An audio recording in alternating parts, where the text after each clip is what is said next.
Aurten buruntaldeko ibilbideen laugarren eguna antolatuko dugu, aurkezpena egiteko deitu dugu prentsa aurreko hau, berriketa egingo aurkezpena egitea.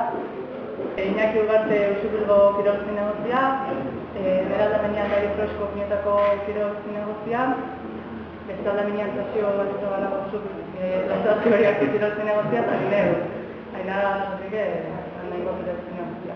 Buruntaldeko 2010 ikasturteko planan hori ikusten den bezala, ibilbide hauek guztiak ezagutarazteko martxa bat antolatu proposatzen da, buruntaldeko ibilbideen laugarren eguna litzatekeena.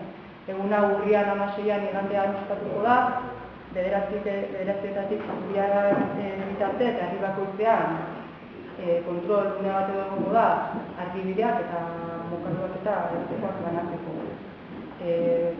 Herri-zerri, Usurbile Santueneko auzoan egongo da Zorrotzeko Zubiaren parean, Andoainen udaletxe honen azpian, Besarterian San Pedro Elizaren ondoko plazan, eta Urnietan udaletxe azpian.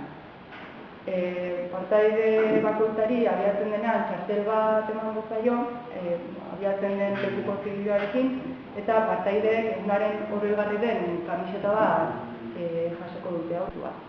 Eta horra aipatu, banatu zizkizu ere bai urten pixkat berrikuta etorri dela pamfletoa ibilbideekin eta pixkat jarraitu ahal izateko.